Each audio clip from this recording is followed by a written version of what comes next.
Kimberly Camp, and I'm 64 years old. I'm old. I opened July 2013. I named the gallery for my mother, so that's her picture on the front door. She always wanted me to have a gallery. I told her I wasn't going to do it because it was too much work. And I had no intention of having a gallery. People come and say, oh, you're living your dream. No, I'm not. I did not want to do this. I was going to have my studio downstairs and live upstairs because I'm a painter and a doll maker. So most of the paintings and dolls in here are my work. And the borough said, no, you're not going to do that. This is the business district. You have to have open, active retail. So I said, well, I guess I have to get things to sell. So since then, I now have over 200 artists in the gallery from around the world. As I said, most of the paintings and dolls are my work. I've shown at the Smithsonian, the American Craft Museum, and published internationally.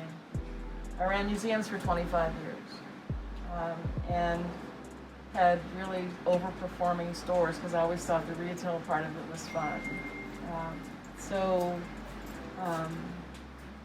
It has sort of evolved. The theme of this is to show people you can buy things that are made by hand.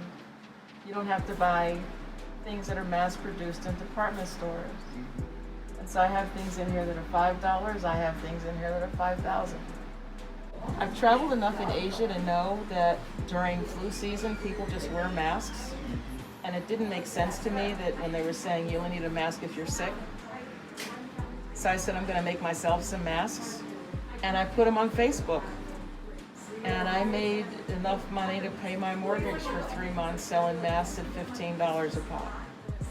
So I'm down about 50% from where I was last year. But my costs are also down.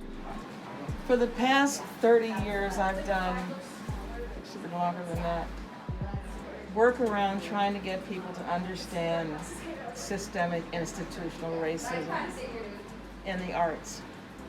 The arts is the last bastion of white supremacy in this country. Art museums, I don't see any changes coming. And that was my playground.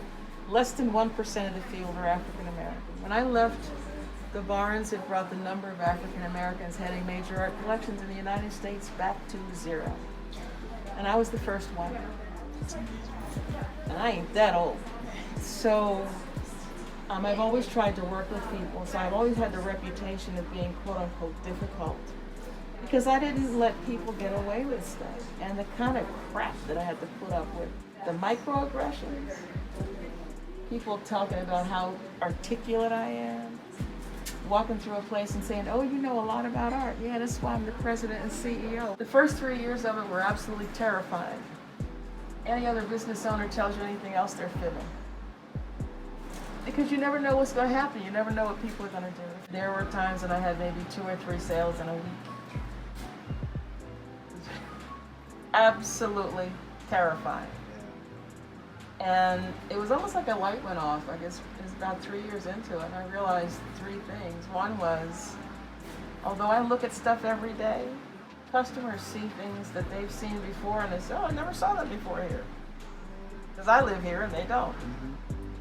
The other thing was to trust my eye, because after working in the museum field all these years, I know good stuff. And so I had to learn to appreciate that my selection of things was a good selection of things. And the third thing was to just sort of take it easy because it was going to be all right.